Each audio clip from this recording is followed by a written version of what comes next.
പ്രിയമുള്ളവരെ, മുമ്പ് കാലത്തൊക്കെ നാം ധരിച്ചിരുന്നത് ഇടതുപക്ഷ ജനാധിപത്യ മുന്നണി എന്നുള്ളത് കുറേ രാഷ്ട്രീയമൊക്കെ തിരിയുന്ന, രാഷ്ട്രീയ കാഴ്ചപ്പാടുള്ള, നാടിൻ്റെ നാഡീമിടിപ്പുകളും വോട്ടർമാരുടെ മനോഗതവുമൊക്കെ മനസ്സിലാക്കുവാനും ഉൾക്കൊള്ളുവാനും കഴിയുന്ന, തിരിച്ചറിയാൻ കഴിയുന്ന ഒരു വിഭാഗം ആണ് എന്നായിരുന്നു മനസ്സിലാക്കിയിരുന്നത്.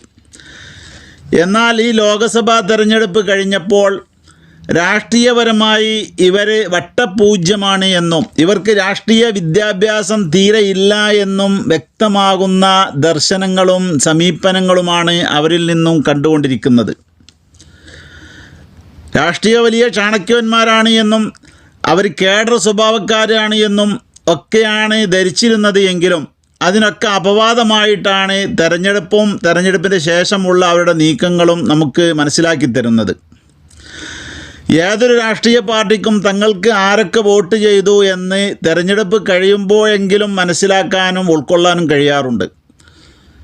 ആരൊക്കെ വോട്ട് പിടിക്കാൻ വേണ്ടി വന്നു, ആരൊക്കെ വോട്ടർമാരെ ബൂത്തിലെത്തിക്കാൻ വേണ്ടി അധ്വാനിച്ചു, ആരൊക്കെ ഏതൊക്കെ രീതിയിൽ പ്രവർത്തിച്ചു, ഓരോരുത്തരുടെയും ശരീരഭാഷ എന്താണ്, മാനസിക സമ്മർദ്ദം എന്താണ് എന്നൊക്കെ തിരിയുന്നവരാണ് യഥാർത്ഥത്തിൽ കേഡർ സ്വഭാവമുള്ള പാർട്ടിക്കാർ. അതൊക്കെ മനസ്സിലാക്കാൻ കഴിവുള്ളവരായിട്ട് പോലും ഇപ്പോഴും ഇടതുപക്ഷം ചേളാരി വിഭാഗം സമസ്തക്കാരുടെ വോട്ട് മുഴുവനും ഞങ്ങളുടെ പെട്ടിയിൽ വീണു എന്ന് തെറ്റിദ്ധരിക്കുകയും അത് അങ്ങനെ മനസ്സിലാക്കി നീങ്ങുകയും ചെയ്യുന്നതിൻ്റെ ഒരു ഉദാഹരണമാണ് കണ്ണൂരിലുള്ള സ്ഥാനാർത്ഥി മുക്കത്ത് വന്നിട്ട് കുമ്പസരിച്ച രീതിയിൽ നമുക്ക് കാണാൻ കഴിഞ്ഞത്. യഥാർത്ഥത്തിൽ ഇവർക്ക് രാഷ്ട്രീയപരമായിട്ടുള്ള ഒരു കാഴ്ചപ്പാടും ഇല്ല എന്നാണ് ഇതിൽ നിന്നെല്ലാം മനസ്സിലാകുന്നത്.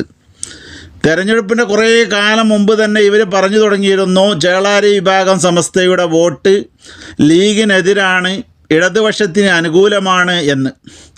ചേളാരി വിഭാഗത്തിന് പാലം ഇട്ടുകൊടുക്കാൻ വേണ്ടി ഇവർ ഉപയോഗപ്പെടുത്തിയ ഒരു രാഷ്ട്രീയ അവിവേകിയുടെ ജൽപ്പനം 100% ശരിയാണെന്ന് തെറ്റിദ്ധരിച്ചാണ് ഈ അപഥസഞ്ചാരത്തിന് ഇടതുപക്ഷം ഇറങ്ങിത്തിരിച്ചത് എന്നതാണ് വ്യക്തമാകുന്നത്. സ്വന്തം ചിന്തിച്ചുകൊണ്ട് മനസ്സിലാക്കി ഉൾക്കൊണ്ട ഒരു കാഴ്ചപ്പാടല്ല എന്ന് നമുക്ക് മനസ്സിലാക്കാൻ കഴിയും.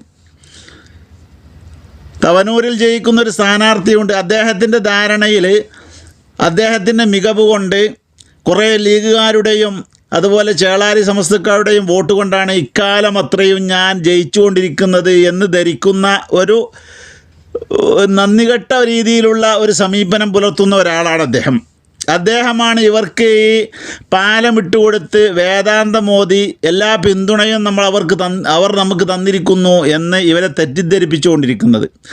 അത്തരം വ്യക്തിയുടെ തെറ്റിദ്ധാരണകളിൽ വഞ്ചിതരായ ഒരു മുന്നണി തന്നെ അലയുന്ന കാഴ്ചയാണ് നമുക്ക് ഇവിടെ കാണാൻ കഴിയുന്നത്. ഇവിടെ ആരാണ് ചേളാരി വിഭാഗമെന്നും ലീഗിനെ മാറ്റി നിർത്തിയാൽ അതിലെന്താണുള്ളത് എന്നും തിരിച്ചറിയാനുള്ള കഴിവ് ഇടതുപക്ഷത്തിന് ഇല്ലാതെയായി പോയി എന്നാണ് മനസ്സിലാകുന്നത്.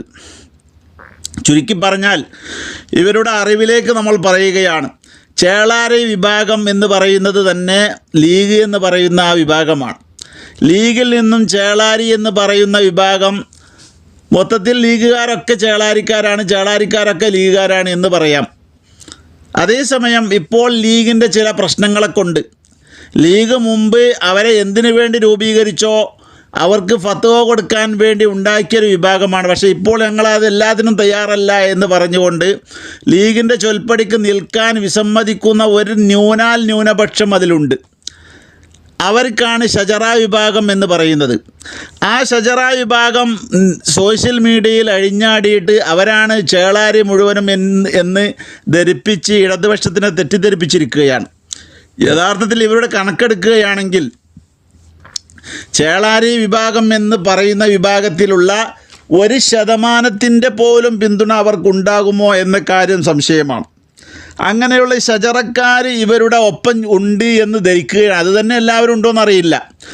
അങ്ങനെ ധരിച്ചുകൊണ്ടാണ് സമസ്തയുടെ വോട്ട്, സമസ്തയുടെ വോട്ട് ഞങ്ങൾക്കാണ്, ലീഗിനെതിരാണ് എന്നൊക്കെ ഇവരുടെ സോഷ്യൽ മീഡിയയിൽ അഴിഞ്ഞാടുന്ന പല പയ്യന്മാരും ചാനലുകൾ അവതരിപ്പിക്കുന്ന ആളുകളൊക്കെ പറഞ്ഞുകൊണ്ടിരിക്കുന്നത്. എന്നാൽ ഇവിടെ ഇനിയെങ്കിലും വസ്തുത മനസ്സിലാക്കാത്തവരോട് ഈ പറയപ്പെട്ട ചേളാരി വിഭാഗത്തിൽ 1% മാത്രമാണ് ഷജറ എന്ന് പറയുന്ന വിഭാഗം ഉണ്ടാവുക. നമ്മുടെ നാടുകളിൽ മലപ്പുറത്തും അതുപോലെ പൊന്നാനിയിലുമാണല്ലോ അവരുണ്ടാവേണ്ടത്. അവിടെ ഒന്നും അവിടെ കേട്ടുകേൾവി പോലും ഇല്ലാത്ത രീതിയിലാണ്. ഇനി ഏറെ അവരുടെ വോട്ടുണ്ട് എങ്കിൽ ഒരു ലോക്സഭാ മണ്ഡലത്തിൽ 1000 വോട്ട് മൊത്തത്തിൽ അവർക്കുണ്ട് എന്ന് സങ്കല്പിക്കുക. ഏറിയാൽ അത്ര തന്നെ ഉണ്ടാവുമെന്ന് കാണാൻ കഴിഞ്ഞിട്ടില്ല. തെരഞ്ഞെടുപ്പിൻ്റെ ബോഡി ലാംഗ്വേജ് ഓരോ മനുഷ്യന്മാരുടേതും അറിയുമ്പോൾ നമുക്കറിയാലോ അവരുടെ വോട്ട് എവിടേക്കായിരിക്കും എന്നുള്ളത്. അപ്പോൾ ആ രീതിയിൽ ചേളാരി വിഭാഗം എന്ന് പറയുന്നവർ വളരെയധികം അരയും തലയും മുറുക്കി രംഗത്തിറങ്ങി ലീഗിന് വേണ്ടി വോട്ട് ചെയ്യിപ്പിക്കുവാൻ വേണ്ടി വണ്ടിയിലും മറ്റുമൊക്കെ സ്ക്വാഡ് വർക്ക് നടത്തുകയും വണ്ടിയിൽ ആളുകളെ കൊണ്ടുവരികയും ചെയ്യുന്ന കാഴ്ചയാണ് മലപ്പുറത്തും പൊന്നാനിയിലുമുള്ള സ്വദേശികൾ കണ്ടിട്ടുള്ളത്.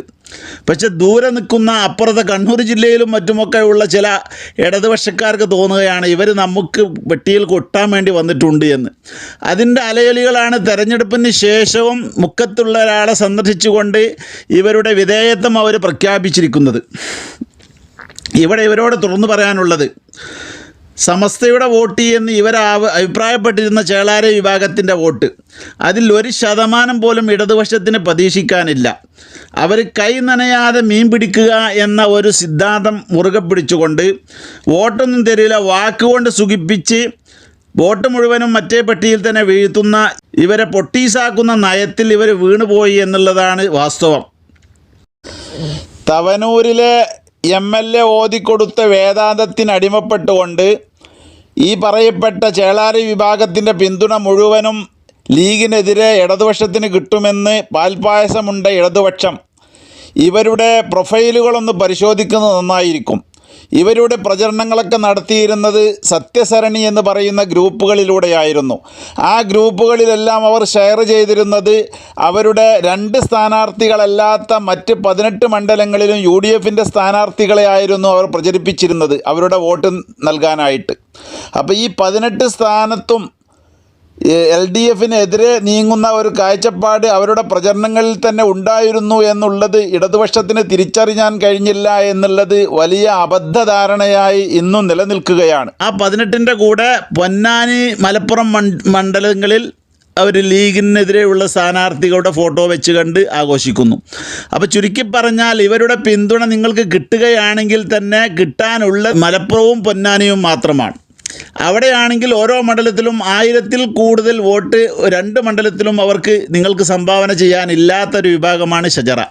അപ്പോൾ ഈ ഷജറയുടെ പിന്തുണ മുഴുവൻ EK വിഭാഗത്തിൻ്റെയും ചേളാരി വിഭാഗത്തിൻ്റെയും പിന്തുണയാണ് എന്ന് തെറ്റിദ്ധരിച്ചുകൊണ്ട് നിങ്ങളെ തെറ്റിദ്ധരിച്ചിട്ടുണ്ട് എങ്കിൽ വോട്ട് എണ്ണുമ്പോഴായിരിക്കും അതിൻ്റെ ഫലം അറിയുക. ഇങ്ങനെ ഇവർക്ക് വിശ്വാസമുണ്ട് എങ്കിൽ, ഇടതുപക്ഷത്തിന് ഈ ചേളാരി വിഭാഗത്തിൻ്റെ വോട്ട് കിട്ടിയിട്ടുണ്ട് എന്ന് വിശ്വാസമുണ്ട് എങ്കിൽ അവരാദ്യമായി വിജയിക്കുന്ന സ്ഥാനാർത്ഥികളുടെ കൂട്ടത്തിൽ എണ്ണേണ്ടത് പൊന്നാനിയിൽ മത്സരിച്ച സ്ഥാനാർത്ഥിയാവേണ്ടതാണ്. കാരണം കഴിഞ്ഞ നിയമസഭാ തെരഞ്ഞെടുപ്പിൻ്റെ കണക്കടിസ്ഥാനത്തിൽ 10,000 വോട്ടിൻ്റെ ഡിഫറൻസ് മാത്രമേ LDFന് കുറവുള്ളൂ. ആ 10,000 വോട്ട് ഇവരുടെ ചേളാരി വിഭാഗത്തിൻ്റെ വോട്ട് കിട്ടിയാൽ ലക്ഷങ്ങൾ വോട്ടിന് ആ സ്ഥാനാർത്ഥി വിജയിക്കുമെന്ന് കണക്കാക്കി ആ സ്ഥാനാർത്ഥിയെ വിജയിയായി പ്രഖ്യാപിച്ച് നിങ്ങളുടെ കണക്കെടുപ്പിൽ 12 പറഞ്ഞതിൽ 13 ആക്കാനെങ്കിൽ നിങ്ങൾ ശ്രമിക്കേണ്ടതായിരുന്നു. അപ്പോൾ നിങ്ങൾ തന്നെ ഉറപ്പിച്ചിരിക്കുന്നു പൊന്നാനിയിൽ തോറ്റിരിക്കുന്നു എന്ന്. അങ്ങനെ തോൽക്കൽ എങ്ങനെയാണ്? ഇവരുടെ വോട്ടുണ്ടെങ്കിൽ 10,000 വോട്ട് കവർ ചെയ്യാനുള്ള ഒരു വിഭാഗം ഈ ചേളാരികളില്ല എന്ന് നിങ്ങൾ തന്നെ സമ്മതിക്കുന്നു ഒരർത്ഥത്തിൽ. പക്ഷേ നിങ്ങൾക്കാരോ വേദാന്തമോദി തന്ന് അവർ മുഴുവനും നിങ്ങൾക്ക് പിന്തുണയാണ് എന്ന് തെറ്റിദ്ധരിപ്പിച്ചിരിക്കുന്നു. നിങ്ങൾക്ക് അവരിൽപ്പെട്ട ആരെങ്കിലും വോട്ട് ചെയ്തതായി അറിയില്ല. ചെയ്തിട്ടുണ്ടെങ്കിൽ തന്നെ ഈ ഷജറയിൽപ്പെട്ട ഏതെങ്കിലും 1-2 ആളുകൾ, അത് മൊത്തം നമ്മൾ പറഞ്ഞു പൊന്നാനി മണ്ഡലത്തിൽ ആകെ 1000 വോട്ടുണ്ടെങ്കിൽ അത് വലിയ ഒരു കിട്ടലായിരിക്കുമെന്ന്.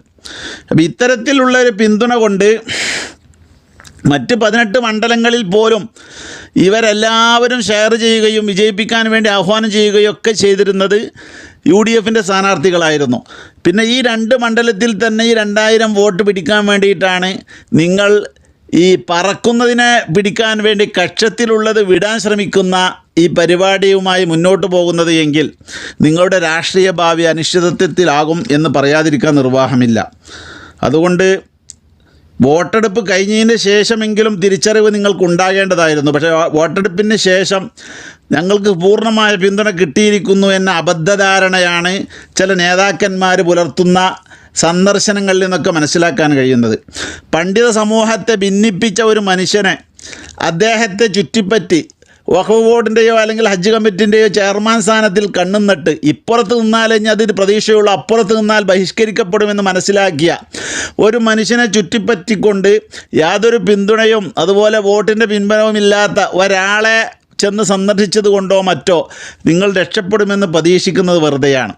പറക്കുന്നത് കിട്ടുമെന്ന് വിചാരിച്ച് കക്ഷത്തിലുള്ള വലിയ വലിയ വിലപിടിപ്പുള്ള സാധനത്തിനെ ഒഴിവാക്കുന്ന ഈ ഒരു സ്വഭാവം, ഈ ഒരു സമീപനം ആത്മഹത്യാപരമായിരിക്കുമെന്ന് അടുത്ത തെരഞ്ഞെടുപ്പുകളിലൊക്കെ നിങ്ങൾ തെറ്റിതിരുത്തിയില്ല എങ്കിൽ, അല്ലെങ്കിൽ കാര്യങ്ങൾ മനസ്സിലാക്കിയില്ല എങ്കിൽ, തിരിച്ചറിഞ്ഞില്ല എങ്കിൽ നിങ്ങൾക്ക് അനുഭവിക്കേണ്ടി വരും എന്നാണ് ഇവിടെ പറയാനുള്ളത്. ഇടതുപക്ഷത്തിൻ്റെ ഈ വിഭാഗത്തോടുള്ള സമീപനം കാണുമ്പോൾ അവരുടെ ഒരാളുടെയും വോട്ട് കിട്ടാതെ തന്നെ നിങ്ങൾ ഞങ്ങൾക്ക് വോട്ട് ചെയ്തിരിക്കുന്നു എന്നുള്ള ചാർത്തി കൊടുക്കുമ്പോൾ അവരിങ്ങനെ ഊറിച്ചിരിക്കുന്നുണ്ടാവും. ഞങ്ങൾ മെയ്യനങ്ങാതെ കൈ നനയാതെ മീൻ പിടിക്കാൻ വിധിക്കപ്പെട്ട അനുഗ്രഹീത വിഭാഗമാണല്ലോ ഞങ്ങളെന്ന് കരുതിക്കൊണ്ട്, യഥാർത്ഥത്തിൽ ഒരു ഇടതുപക്ഷ ചിന്താഗതിയുള്ള ഒരു പാർട്ടിക്ക് ഈ കാര്യങ്ങൾ തിരിച്ചറിയാതെ പോകുന്നതും നാഡീമിടിപ്പുകൾ മനസ്സിലാക്കാതെ രാജ്യത്തുള്ള ജനങ്ങളുടെ ചലനങ്ങൾ അറിയാതെ ഏതെങ്കിലും പൊട്ടന്മാരുടെ വേദാന്തത്തിന് വഴിപ്പെട്ടുകൊണ്ട്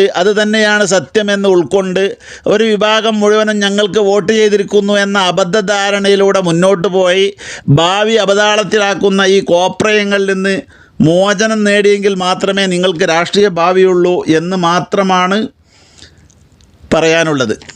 ഈ വലിയ സ്ഥാനാർത്ഥി സന്ദർശിച്ച മുക്കത്തുകാരൻ തന്നെ പറഞ്ഞല്ലോ, അദ്ദേഹത്തിനിക്ക് സഹായം കിട്ടിയെന്ന് ധരിച്ചുകൊണ്ട് അദ്ദേഹം വന്ന് നന്ദി പറഞ്ഞു എന്ന്. അപ്പോൾ ഈ ആരെ സന്ദർശിക്കാൻ വേണ്ടി പോയോ അദ്ദേഹം പോലും ഉറപ്പായിട്ടും ഇവരെ പിന്തുണച്ചിരിക്കുന്നു എന്നതിനെക്കുറിച്ച് യാതൊരു ഉറപ്പുമില്ല. വന്ന ആൾക്ക് അങ്ങനെ ധാരണ ഉണ്ടായി, അങ്ങനെ നന്ദി പറയാൻ വന്നു എന്നാണ് പറയുന്നത്. അല്ലെങ്കിൽ ഞങ്ങളങ്ങനെ ചെയ്തു കൊടുത്തത് കൊണ്ട് ഞങ്ങളെ കാണാൻ വേണ്ടി വന്നു എന്ന് പോലും പറഞ്ഞിട്ടില്ല.